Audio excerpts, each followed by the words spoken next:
Welcome to the Station of Decapitation Without Your Head. I'm Nasty Neal. I'm joined by director Jason Brooks and the evil queen herself, Chelsea Edmundson, of The Death of Snow White, coming July 1st, which I love this movie, not just because you guys are here. Jason, what was it like to find like the right tone for the movie? Because I've seen some other fairy tale horror movies where they're like parody films or roughly about the characters and not really. So like finding the right tone. So going in, I knew I wanted the tone to be um, something I like. I grew up in the 80s. I like the comedy, adventure, action, horror movies.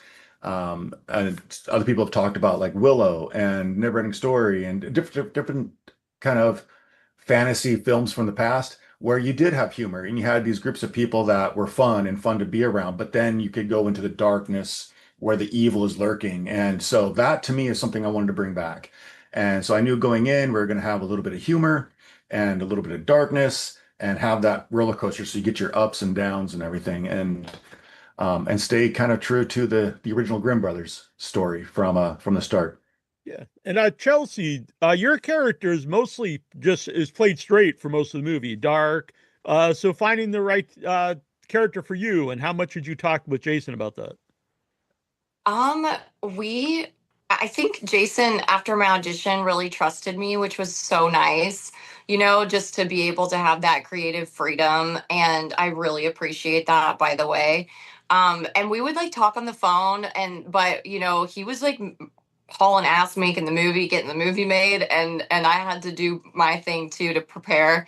And I just felt like it was kind of like he said, the story has this lightness and darkness. And I felt obviously as the main antagonist, my responsibility is the darkness.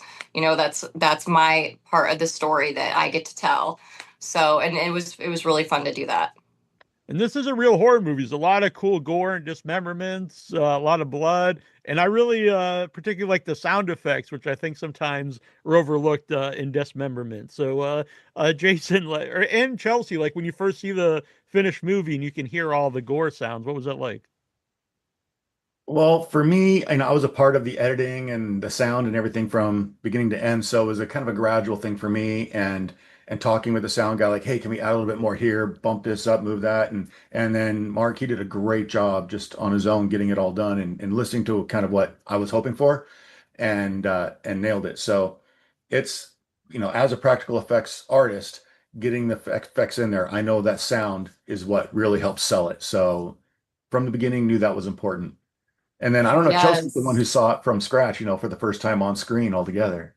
Yeah, shout out to sound team. Shout out to the Bunces. Our our sound people on set are a father-daughter duo, which was Oh, really cool. cool to see them Yeah. doing everything together. But yeah, and then obviously, sound mixing and everything in post. It's whenever I watch horror movies, I cover my ears. Like ever since I was a little kid, I don't cover my eyes. Like the music and the sound effects and things always get me way worse. Like if I go like this, I can watch almost anything. But so yeah, that was really fun to see it all come together at the end and sound super gross. Yeah, the family that dismembers together stays together. Maybe they can use Yeah. that if they're listening. Yeah. But Chelsea, what was it like to film the bathing and blood scene? It's a huge scene in the movie. Not to spoil it, but it's a great scene. Well, you're tired and it's like towards the end of the day and you're waiting all day. It's not your favorite thing to always like get into a bloodbath, but it's necessary for the movie and I Speaking knew it was for gonna. yourself, right? Yeah, yeah, exactly. It's not the most comfortable day on set, but honestly, just that was this movie was a lot of just physically uncomfortable things. Like, it's just part of making movies as talent, really. There's just things that you have to do that sometimes are for camera and they look amazing and you just got to do it. So it looked amazing and I knew that it would. And I really wanted a shot of me just totally covered in blood. And Jason was like, yeah, yeah, you want to do that? Oh, yeah. Yeah. He's obviously not going to say, we were like, he's like, yeah, if you're cool with that, we want you all in blood. And I was like, yeah, I want to do that. So we did it. Unlike the other, there's another Snow White movie out there that people are talking about, and it doesn't use real little people, but used real little people for the dwarves in this movie. Was that something like, we're gonna definitely do this? Oh, absolutely. We knew from the start going into it that we would. My partner and co-writer Naomi, their dad is a little person or was a little person and fought for the ADA and everything. So we knew going in we'd want that. And so right away we started casting with the expectation and writing with the expectation that we would have real LP actors. And we did. We found some amazing fun individuals to come in and bring these characters to life. I love the how you use the mirror in the movie. Like, how did you come to that decision? Because it's presented different ways in different versions of the story. Yeah, for me, I always wanted it to be kind of the Queen's inner demons, the inner voice, and kind of self-talk. And so, like, we were like, how can we represent that? So we had a couple of iterations, and then our director of photography, Cody Newton, kind of gave us an idea of from another project he worked on, just visually, of having this woman, all black with glowing eyes and everything. And we kind of took that and ran with it, and thought, yeah, this these dark demons, the inner demons are just speaking to her. And you can look around while it's happening and see that no one else is paying attention to the mirror. It's just this crazy queen woman who's just talking to herself, and even all the way to the end, you just kind of see this is just her inner talk and that everyone kind of has and can relate to. Yeah, well, actually, even though the evil queen is very despicable in the movie, you do feel for her at some points. And is that important, Chelsea, when you're playing a villain to have some humanity to the character? I think it's really hard to completely disguise your humanity or to just completely get rid of it. I think that those parts of the movie are probably the parts that are more me that come through. I don't think I'm one of those actors that just totally like disappear into the role. Like, I mean, some of me is in there and is going to come out. And I think that those were probably the parts that I could relate to and that I could put myself into. Did you use any like so when the like the guillotine scene and stuff, or any of those people there like from a real Renaissance fair or anything? Because there's a lot of actors in the movie and they all have like really cool costumes. Oh, absolutely. Yeah, we put a call out for extras and everything. And being a extremely low budget film, we didn't have the budget to go buy costumes Yeah. for hundreds of people. So we did. We put a call out and said, hey, we're making this film. Anyone want to come be a part of it? Do you have period accurate costumes? Do you have this and stuff? And so we had several people come and help us out to have the opportunity to be a part of it. And yeah, we love and appreciate them for it. They really helped sell the environment and the world that we were trying to build. And did you have any experience directing sword fights before? No, this is my first sword fight film. How do you prepare for something like that? Well, You I duck. mean, our team, we had some great fight choreographers, stunt choreographers, plus the Seattle Knights. They're a group of people who travel the country doing this sort of thing. They do jousting and they do live battles in full armor with real weapons, real metal swords, and they just beat the crap out of each other. And so we had them come do what they do and their groups, and then also train some of the other people to kind of do the same thing in a safe way. So they would rehearse and practice, and then we'd get on set. The stunt coordinators and fight choreographers would tell me, here's what we have planned, and then we would shoot it. So I would love to take credit for what they're doing, but we had great people on set making that happen and making me look good. Yeah, Chelsea, shout out yeah. stunts. Go stunts. Yeah, they were Right? great in the movie. Chelsea, for the actress who plays your counter, the hag, do you ever get together to like have certain mannerisms that are sort of the same or anything like that? It's funny you ask. So Meredith shot her first day before me, Mhm. and Jason called me and he was like, "Is there anything that you know that you're gonna do, that I can relate to Meredith?" And there were a couple. I knew I wanted to do a lot with my fingers and hands, and Meredith was just like, "Got it, done." And I can't remember if there was anything else or if we just sort of luckily merged. But there, yeah, we both were very into the hands, so that was a touchstone for sure. I And can't. you're Was there both anything else, Jason? I can't remember. There were a couple of things, and then in terms of like some of the spells, the way you would do the spells, clapping hands together or moving your hands apart. That's true. Yeah. Yeah. There So were some things that one of us got to see the other one go first, and the spells were a big one. And so we got to kind of coordinate those to be a little more similar. Meredith is amazing. She's so good. yeah, I think she's one of the awesome. last interviewers thought that I Oh, that you were played the. Meredith's part with prosthetics. Yeah, I was And thinking that I after the should have fact. said that's not me because Meredith is amazing. But yeah, it's not me if anybody was curious. No, you're both are great in the movie. Thank you. And casting Sine, I'm sorry if I got her name wrong, as Snow White. What made her right for the role?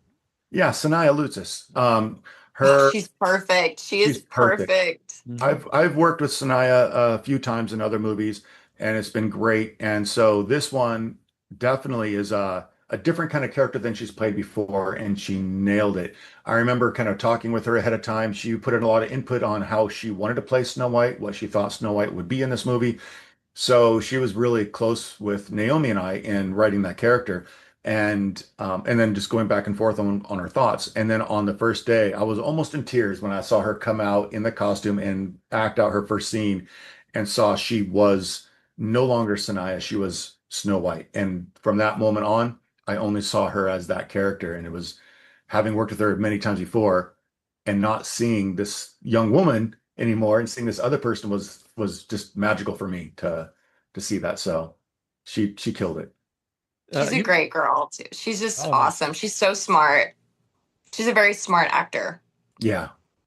Uh, JC mentioned the Grim fairy tales. So, did you go back and reread that for the movie? And is there anything from the original source material that you felt like is never like presented right or not used in any other versions of the story? Yeah, I mean, that was the one thing we did was we went back to the Grimm Brothers story and read it. It's a short story, and one thing that doesn't get talked about a lot, in my opinion, and I haven't seen all the Snow White movies, to be honest, but the one thing that I haven't seen done a lot was the heart. Where she sends him, the huntsman, out to go get Snow White's heart. He comes back with the pig heart. I kind of want to play with that a little bit more. And then the kiss was important to me, but I wanted to explore that. Why a kiss? How does that work into the magic? Why is it important? And how does it wake her up? So I kind of wanted to really explore those two, and then the family, the parents, and tell more there. So we have a backstory so that everything kind of fits. The kiss is genius. What you did with the kiss, I can't say because it's a spoiler, but how it weaves into the magic and the plot is chef's kiss. It's great. Oh, thank you. You're welcome. Chelsea, had you ever worked with leeches before? And then and what was that experience like? No, but I have had a leech on me before. It was Okay, actually a I couple have years too. ago, Yeah. and I had a severe allergic reaction to it, and my toe was fat for about 6 months. So the leeches on me in the movie are not real. Um, but I don't know why anyone would want that many on them because my experience with just one tiny little leech was not great. And, so, would you want to explore any more of either this world or similar world, Jason? Yeah, I definitely have ideas to follow up, for this movie. Have some fun concepts and ideas if this one is successful and people want more. And then again, I've kind of mentioned the Wizard of Oz is something that I Oh, would love nice. to delve into and do my take on it. And people sometimes are mad about like when they make horror versions of these stories, but they're all like super dark if you go and read the original stories. Oh, absolutely. I think a lot of people get lost in the remakes that have happened from the originals over time and think, oh, these are just for children. How dare you make this dark? It's like, well, no, they made it light. They Yeah. he did a light Yeah. version for Yeah, kids to and it's try they're to. not Peter and Pan they're is another one, or The Adventures of Peter and yeah. Wendy. Yeah, it's It's way really darker. dark. Yeah, Yeah, the they're very original Little Mermaid, the stories is the end's horrible actually. Yeah, that exactly. one's really dark too. It is. So Chelsea, did you go and read like some of the Grimm stories for the role? I did a long time ago. I had a little what's it, condensed version as a kid Yeah, I of a know what you lot of mean. them. But luckily Jason Naomi did a lot of that research in the writing, so it was kind of all on the page. And they also incorporated other elements from history, like Lady Bathory and things like that. So I'm not gonna lie, I didn't super nerd out in that aspect, and it was all written for me on the page, which is super nice. And so I just got to be more creative with performance and how I wanted to play her. Speaking of performance, when you're wearing the different costumes, like how does that help your performance and getting into the character? Because you have some really cool outfits in the movie. Yeah, for me personally, costumes and makeup and hair, everything that is a part of my physical body is very important to me. And the costumes, especially, we've talked about this with the crown and everything, but having a crown on your head just changes your entire posture and the way you carry yourself. Yeah. And the little like armor thing that I would wear, you know, like the breastplate and stuff, it just makes you really hold yourself up high and feel very powerful. And so that was really cool because I, again, you know, Jason and Naomi kind of did my work for me with costume design and our amazing costumes team. Our costumes team was incredible. And so everybody just really helped me with the physical side of it. And that just makes my job so much easier. And what was it like? So you guys have seen it with an audience before? Yes. So I imagine seeing with an audience in a theater is a great experience because it's very visual, and I just assume people would have fun with both the horror stuff and some of the comedy. So what's that experience like watching your movie with an audience?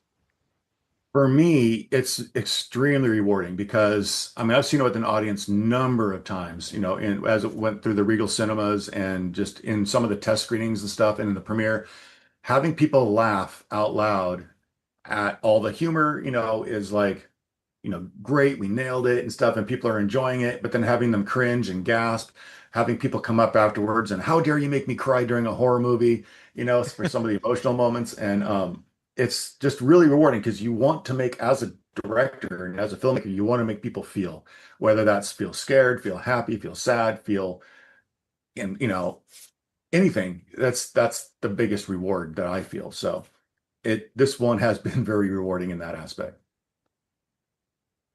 Chelsea, yourself seeing it with an audience?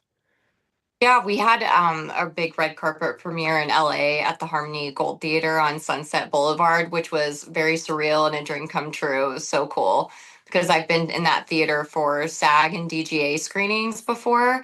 And so it was a very surreal experience and it was packed. I mean, we were packed to the gills. People, you know, we sold out or we had seats filled. So it was just a really packed house. Everyone was excited and I like hearing laughs the most, even though my character's not that funny. It's not like people aren't laughing at me, but a lot of other characters are really funny and Yeah. have these great jokes and like fun punchlines. And especially because I didn't get to be in a lot of those scenes, it was like half the movie basically I've never seen before. And so I got to really also experience and appreciate a lot of the movie as an audience member. So I was laughing too. It was so fun. Well, I loved it. It's still at theaters, so if you can find it, select theaters, go see it in the big screen. If not, it's coming out on VOD. And so I love this. I've been telling everyone to go see it, and you know, some people don't aren't into these kind of movies, but I say this one, to me, in my opinion, it's the best of the fairy tale horror movies. It's a genuine horror movie, really well made. I liked it a lot. Oh, thank you Thank so you, much. Yeah. Nasty Neal. That's so You're very nice. welcome. All right, thanks both of you guys. It's Thank you so nice much. meeting you both, Appreciate and you. congratulations on the movie. Thank Nice you. to meet you. Yeah. Bye. Bye. I'm Tim Dry, and I'm coming to you from London in the United Kingdom. Just a little bit about myself, just enough to whet your appetite. I played two character roles in Return of the Jedi. One was Jay Quill, a bad boy. One was a Mon Calamari officer. Anyway, I also played the title role in Extra. The point of this little video is to say that A, I have known Neal, Annabelle and Troy for many years now, but I am enormously excited to be a tiny part of their upcoming debut feature, Arbor Day. And I will be providing the voice of the demon tree. Do you think you're ready to handle this? Anyway, stay tuned for more info. It's gonna be monstrous. Ciao for now.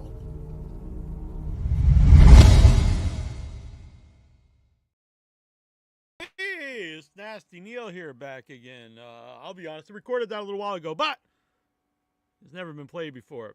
I couldn't play it until now. But anyway, that was cool. And honestly, not just because they were there. on the show with me. I'm a big fan of The Death of Snow White, and I usually these movies are not particularly good. Like the Winnie the Pooh horror movies. I'm not against the idea. I have a lot of friends who like hate the idea that you would even do these movies. That you would take the old IP and then you'd make a horror movie out of it. I have no problem with it because a lot of people act like Disney created this stuff, but they took existing stories from 100 years ago and made their versions, and now other people can as well. But my only issue is to do them well. Winnie the Pooh, not so hot. Death of Snow White, very good. Plus, the source material for Snow White is pretty dark. All those grim fairy tales are dark in nature. Hello, Metal on Metal. That's an Anvil song, isn't it? A metal on metal.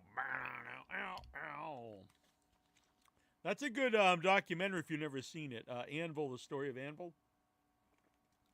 About the hard rock band Anvil. I would recommend it.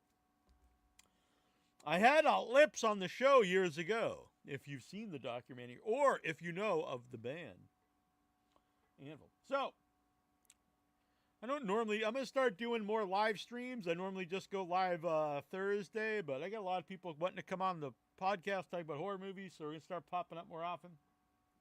So hit the like button, subscribe, hit that little icon so you get a notification every time I'm live. And if you would like to help support the channel, you can become a member. It's only $3 a month, or you can do the $10 tier and get IMDb credit as a producer of Without Your Head. So we showed a little bit of Tim Dry there from Extra in this little known movie called Return of the Jedi. You guys may have heard of it. He is going to be the voice of the Demon Tree in the upcoming Arbor Day film, which has been pushed back, but we're going to film it now in the spring. So people don't know, Annabelle has dropped out of the show, out of the movie, has dropped out of Without Your Head, and so we wish her well. But so originally she was going to make the puppet. She was going to do some of the props. That's up to me and Troy now. Troy was already making the tree stuff. I had never made any props. This is just why the things are delayed a little bit. I never made any props, so I was like, I'm going to attempt to make a puppet. Now, I've never made a puppet in my life. And so I started making a puppet. And so this is the first one I made. This is like the prototype. This is foam. It's got some fur on it because of the fur I use. Mouth plate. The mouth plate on this one is actually made out of a to-go container from my supermarket. Not exactly professional, but I was still impressed that this works. This works. It's like, you know what? Maybe I can do something. So the next one I made a little more professional. Same idea though. So foam,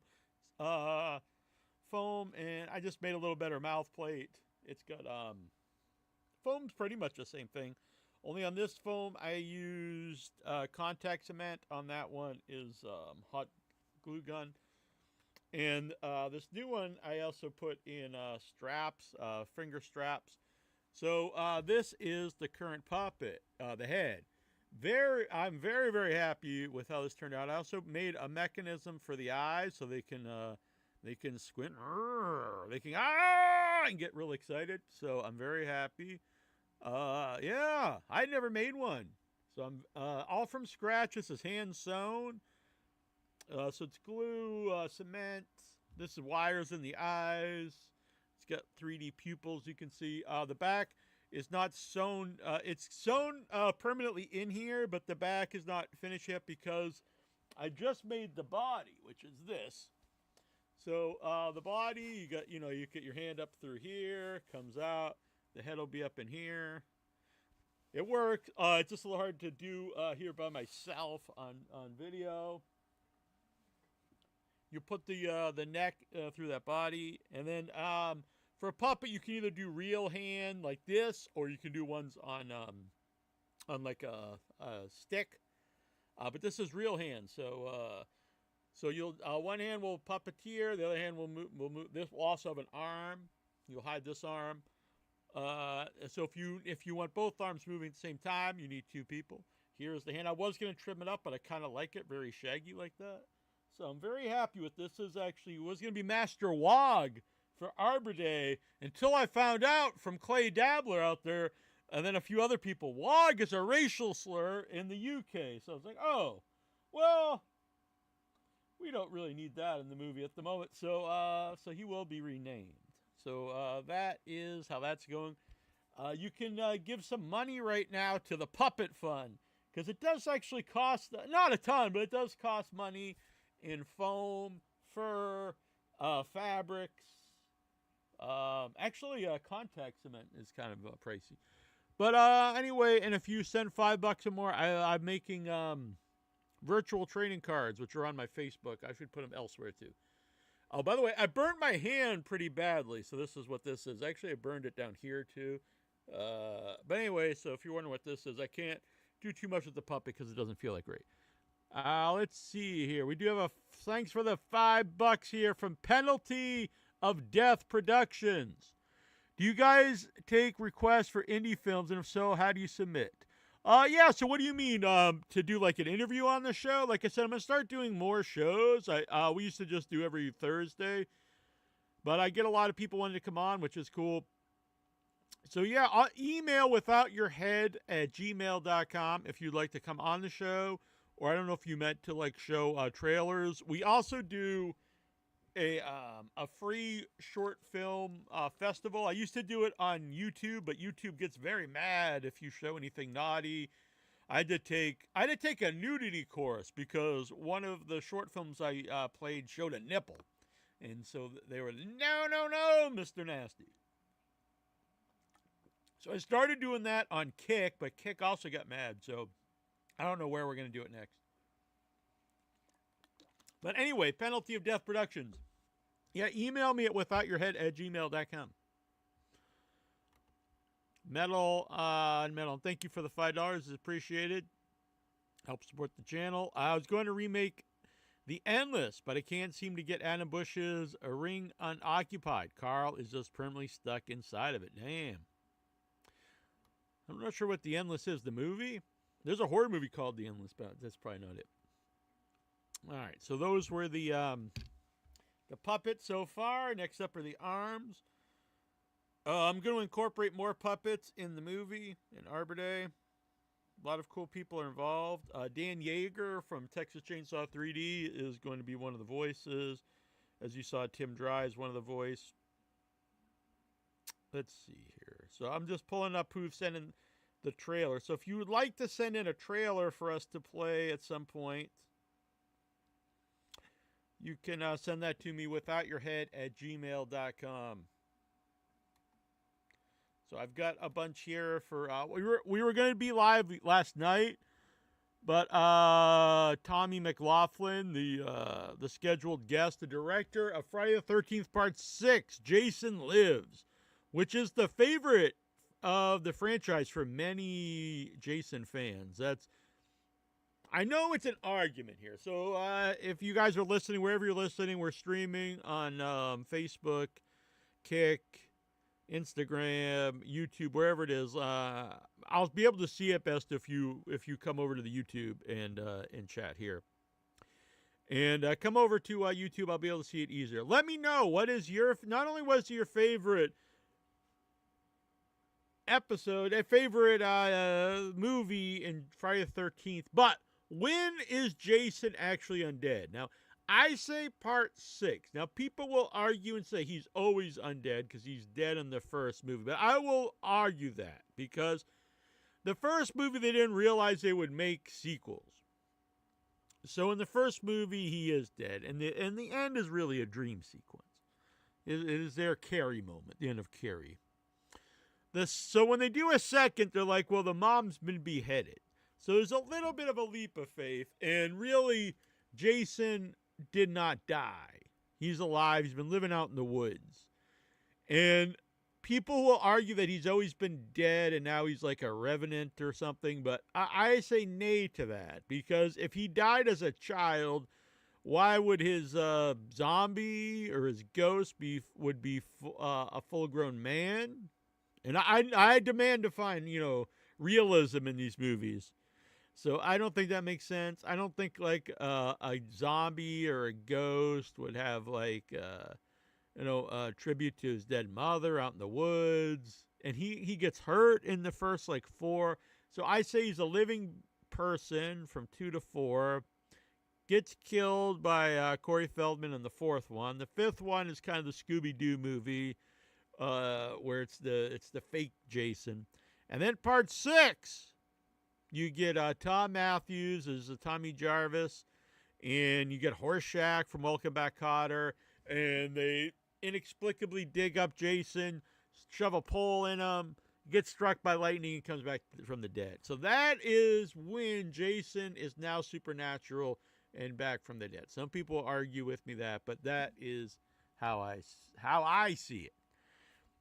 Did he really die in Jason Goes to Hell? So part 6, then part 7, he fights the woman with the psychedelic, not psychedelic, but telekinesis, which I think is an underrated movie. A lot of people don't like that one. It's weird because they don't like it because you bring in telekinesis, but you already have this undead dude running around the woods. So like, wait a minute, telekinesis, that's unbelievable.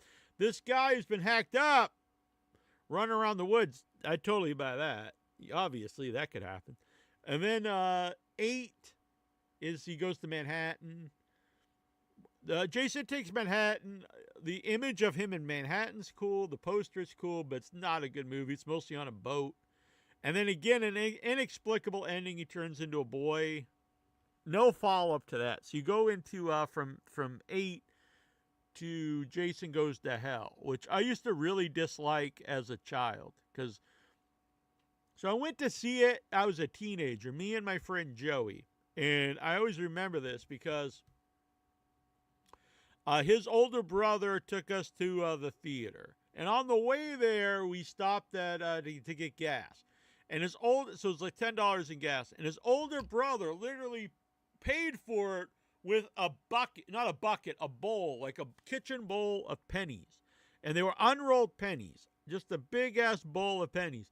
And the guy working at the gas station, because it was full serve, he just looked and shook his head and basically he'd already pumped the gas. So he just basically just get the hell out of here.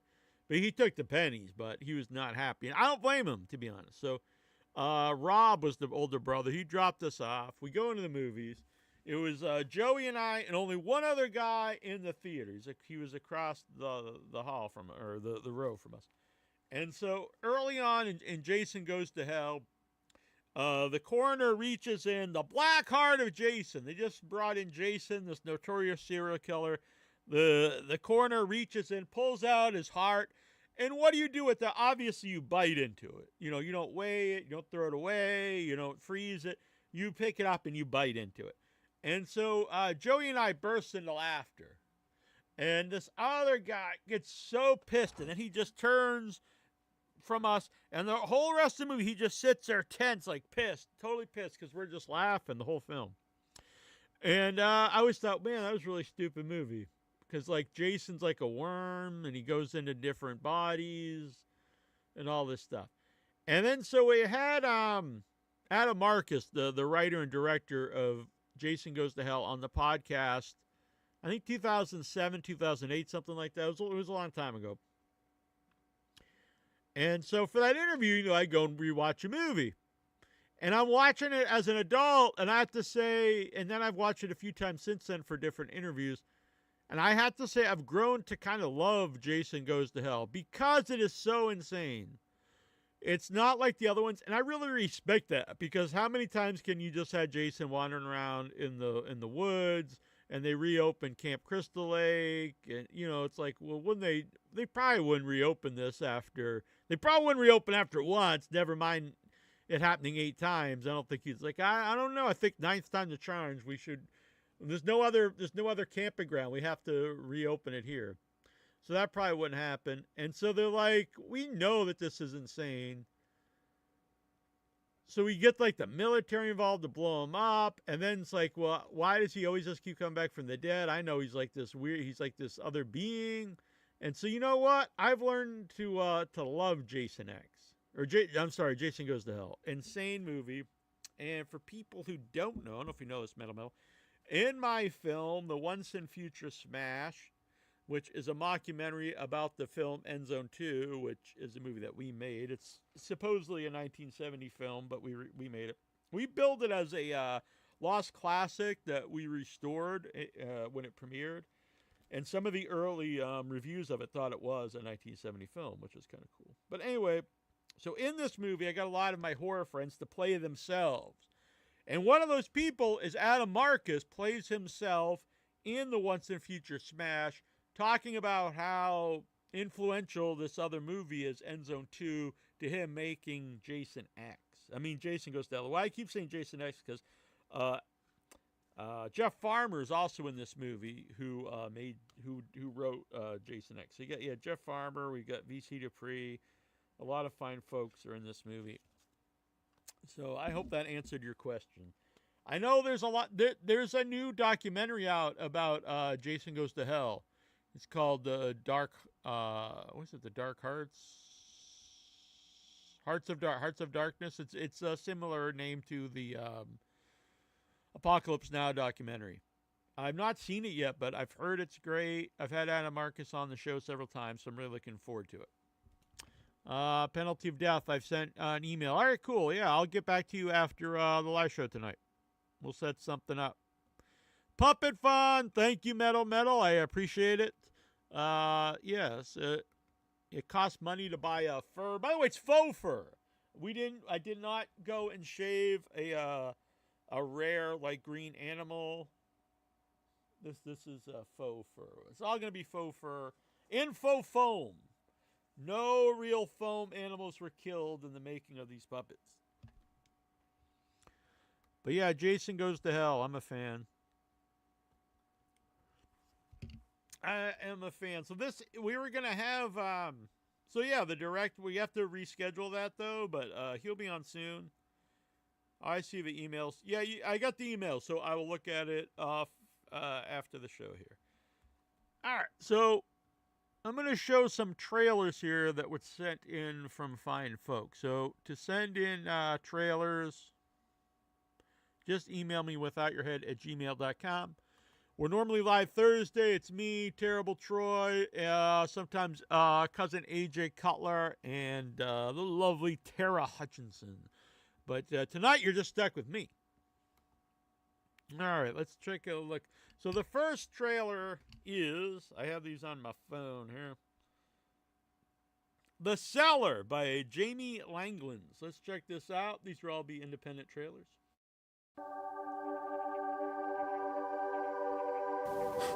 I would like to say the Lord's Prayer of Sacrament in remembrance of his flesh and blood that he sacrificed for us.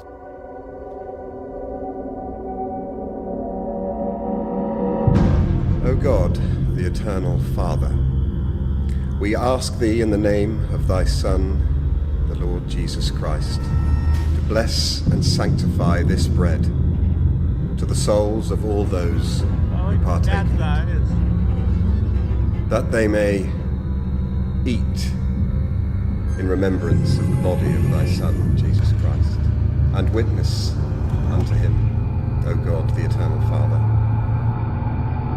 that they be willing to take upon him the name of thy Son, and always remember him, and keep his commandments that he has given them, that they may always have his Spirit to be with them.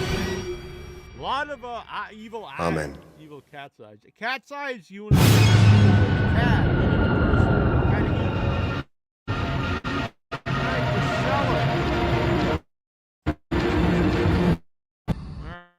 All right, that is The Cellar. Thank you for sending that in. Next up is, I believe, American Psycho. Is that what this is? Oh, I think we skipped one. Let me go back.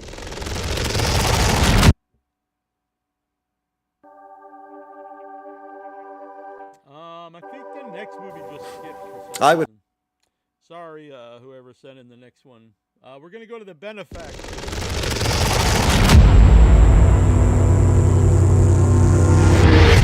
Politana. a blood-packed film.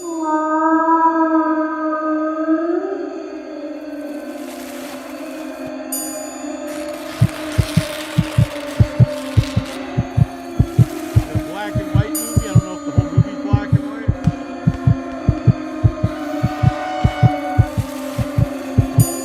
High contrast on the black and uterus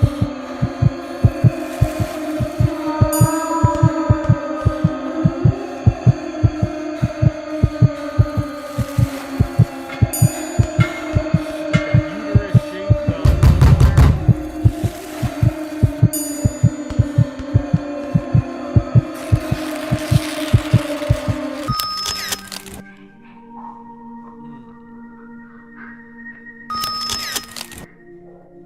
I was going to say found footage, but I believe that's more point of view, POV.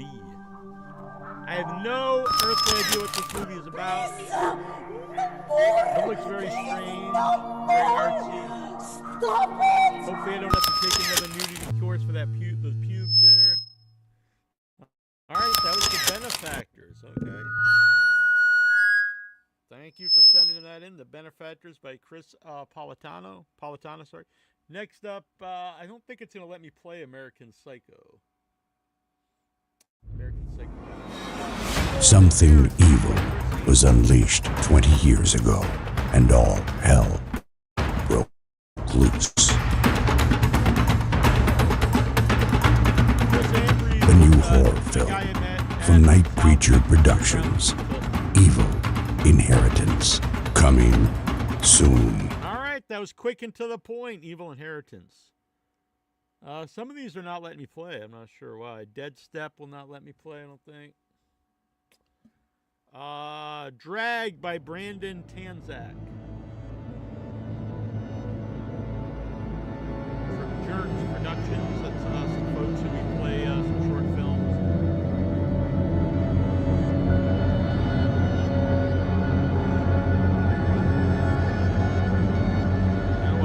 Father's asking me to go on BYB. I jump on this thing.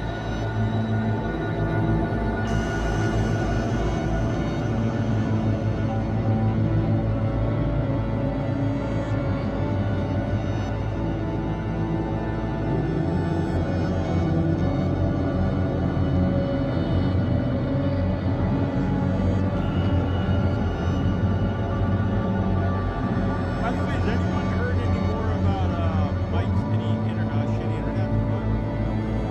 One of our regulars.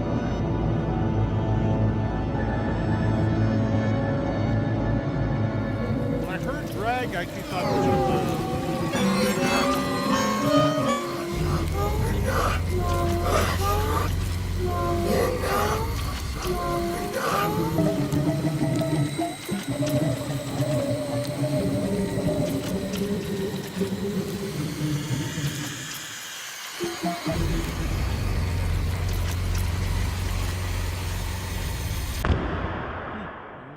well, that's looks interesting. Very bizarre. I don't know. Maybe let's keep going. It's a 2-minute trailer.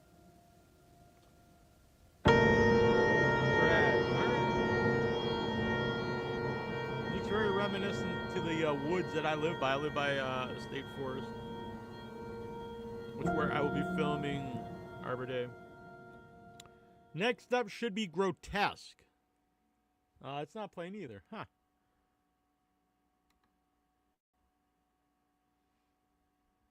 It says it's here. Let me try this again. Dead Step. Now it's just going into interviews.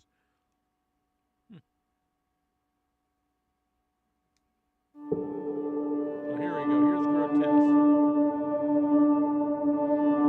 Grotesque. Whoa! Watch it, new girl. You almost poked out my eye with your nose. Don't be mean. It's not her fault she was born deformed.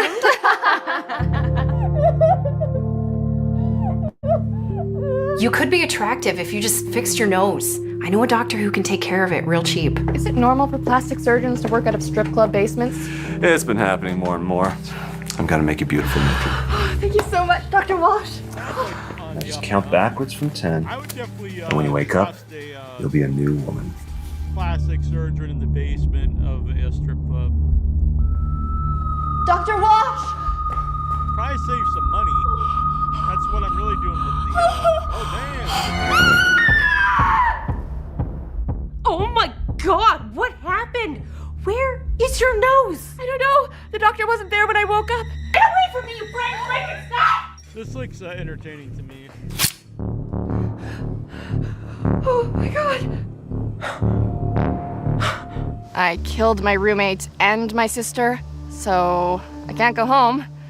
The police are probably out looking for me. My brother shot a cop and he's on the run. Who am I to judge? Good. Because a whole lot more people are gonna die. Hello, cruel world!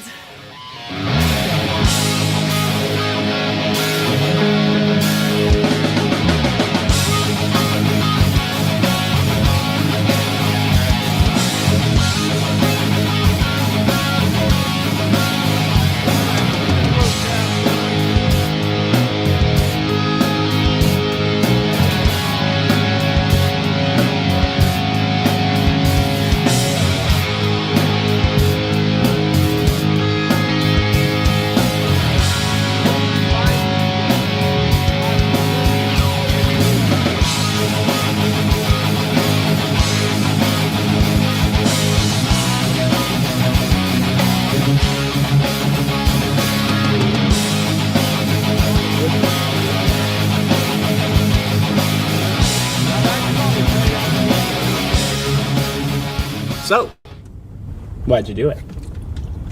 Kill all those people? Yeah. Psychotic cathartic release. You're still casually suicidal. It's one big cycle you can't ignore. Alright, I'm into grotesque. Let me see if I can try to, there was one other one I tried to play, but it wouldn't play here. Dead Step.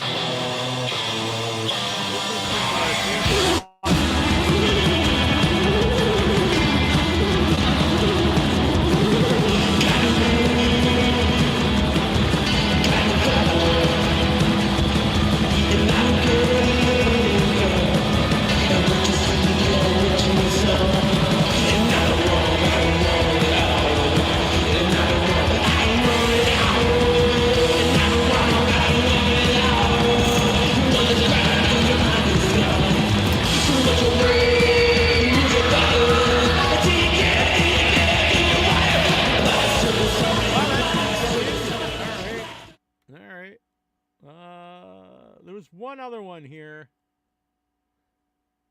It's not dead. Not evil. Something.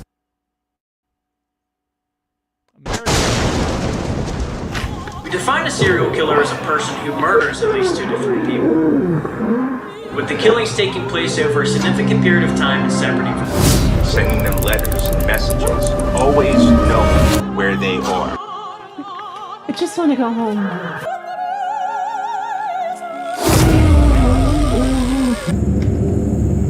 I really need to get going. Sure. Yes, I was wondering if you could tell me if a girl called last night. Hey, Katie, it's Bob. Is Rachel with you by any chance? Please. Well, no, I tried there. I mean, she's not there. She's not here. She left her phone here. Like, I don't know where she could be. You may never find out what makes them do what they do. You may never find out what makes them do what they do. We are back on WWCRY.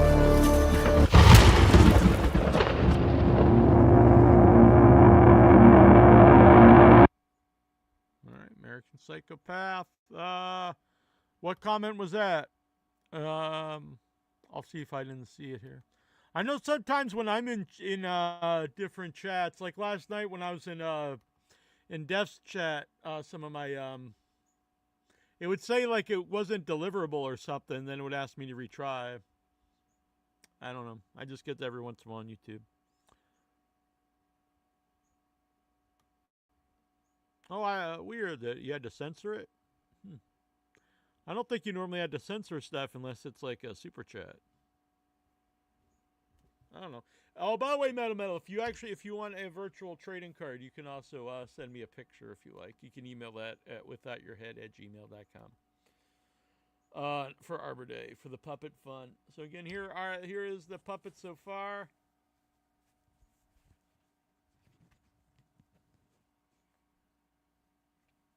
The body's over here, but it takes me a little bit to set up, especially with my burned hand. So we're just, this is the head. We got added the lip. We got 3-dimensional eyes. This took a long time actually to make this mechanism to make the eyes move. I never made a puppet before, so I'm very happy with that. That will be in Arbor Day, and there's going to be some monsters too that are puppeteered. My brother's doing the tree stuff. So looking forward to that. Like I said, we were going to film this fall, but we're going to move it to the spring. Originally, it was going to be a short film. Once my brother retired last year, Terrible Troy, you might see in the chat room sometimes. And then some other people are going to involve, some horror people wanted to be in it that I know. Dan Yeager played Leatherface in Texas Chainsaw 3D. Tim Dry from Return of the Jedi, and some other people. And then my friend Michael volunteered to come out and shoot the film on 4K camera. So instead of making a silly little short film, we're going to make a silly feature film. But it takes a little bit of money. So we will be launching the Indiegogo campaign in early 2026. And then we will film probably in April or so. And then hopefully have it out later that year. The other movie I filmed recently, Our Man Funk. AJ, the director of that, he's editing it. And he hopes to have it out this fall. So I'm excited about that. I will play the trailer when it's available on the show. Let's see here. I'd play some. I don't know if you guys are seeing some trailers of my other movies. I don't think I have them saved here. Else I'd play them. Let me grab one. Let's see. End Zone 2.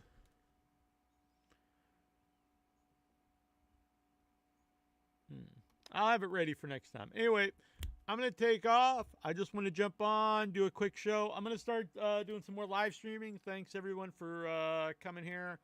I know we're normally live Thursday, a weekly show, but I'll be popping up more often. So subscribe, hit the little bell icon. Become a member if you would like. Starts only $3 a month. And I'll be popping up more often with different guests. Talking about horror, whatnot. I don't want to sound like Clearwater Chad saying the whatnot. I get Clearwater Chad. I suggested some t-shirt ideas for Clearwater Chad. People know him out there. Thank you to Penalty of Death Productions and Metal Metal. My new partner on the show, AJ Cutler. I'm having performance issue alert. I don't know what that means. One of the ideas for the show, we have some new show ideas, is we're going to do a horror-themed game show. We're probably going to be doing a test run of that this weekend. That won't be live or anything because we're going to test it before we go live with it. And so we'll have some different contestants, probably some horror filmmakers I know will be contestants on the show. And we'll be having some prizes like Blu-rays and stickers from different horror films and different things that people donate from around the horror world. And so if you once we get that going, if you would like to be a contestant, you can email me at withoutyourhead@gmail.com. All right, I'll see you guys soon. Maybe I'll pop back on this weekend. I'll be watching the AEW pay-per-view tomorrow. I might review that. I don't know yet, but I'll be around. All right. Good night, everybody. Hi, this is Doug Paddy, Pinhead from the Hellraiser movies, and you are listening to Without Your Head. And you better keep listening to Without Your Head, or you will not only be without your head, you will be without your soul, because I will tear it apart.